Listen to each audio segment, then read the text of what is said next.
dependensi media atau teori ketergantungan media adalah teori tentang komunikasi massa yang menyatakan bahwa semakin seseorang tergantung pada suatu media untuk memenuhi kebutuhannya, maka media tersebut menjadi semakin penting untuk orang itu.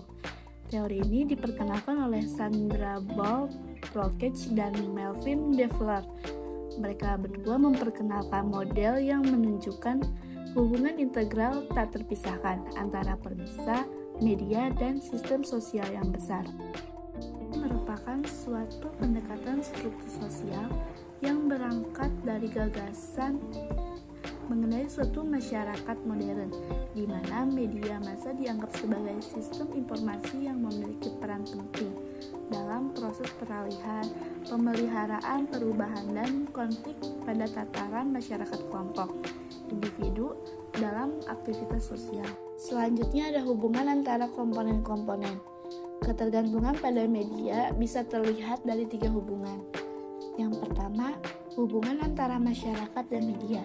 Dalam hubungan ini, akses media dan ketersediaannya dianggap sebagai acuan penting untuk pengalaman seseorang dengan media.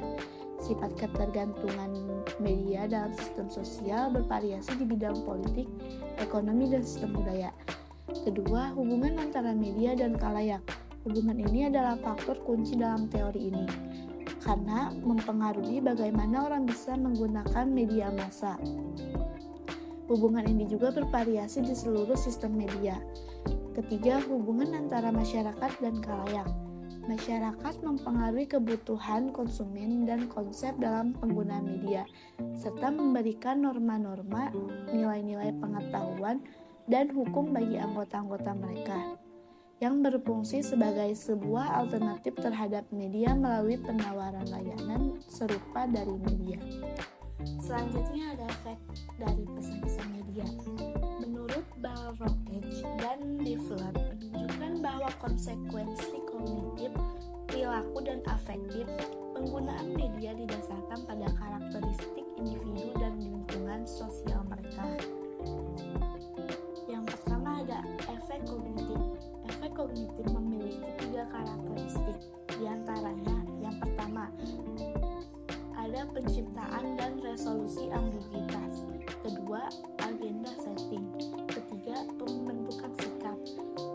Untuk efek afektif memiliki 2 karakteristik. Di antaranya, yang pertama, desensitisasi. Kedua, paparan pesan-pesan berita atau drama TV yang menggambarkan kota penuh kejahatan yang bisa meningkatkan rasa takut orang-orang atau kecemasan tentang tempat tinggal di suatu kota, bahkan berpergian ke sebuah kota.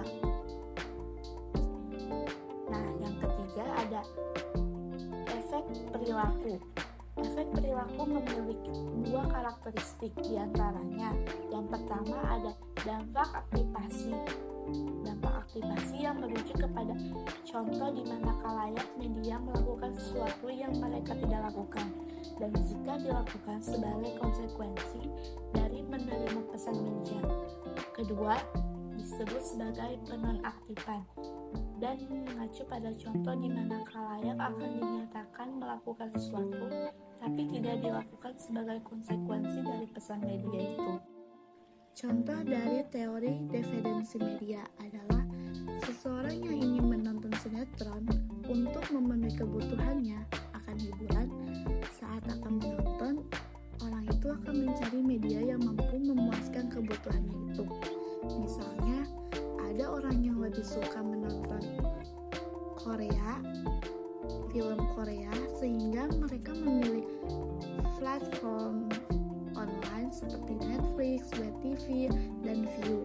Namun ada pula masyarakat yang lebih menyukai sinetron Indonesia, sehingga mereka memilih saluran televisi sesuai keinginannya.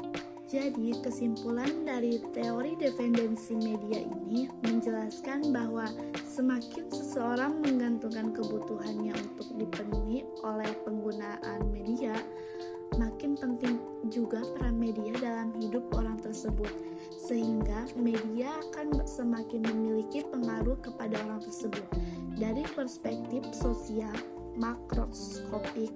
Semakin banyak orang bergantung pada media, maka institusi media akan mengalami perubahan. Pengaruh media keseluruhan akan muncul, dan peran media di tengah-tengah masyarakat akan menjadi lebih besar. Oleh karena itu, seharusnya ada hubungan langsung antara jumlah ketergantungan secara umum dengan tingkat pengaruh atau kekuatan media di setiap waktu.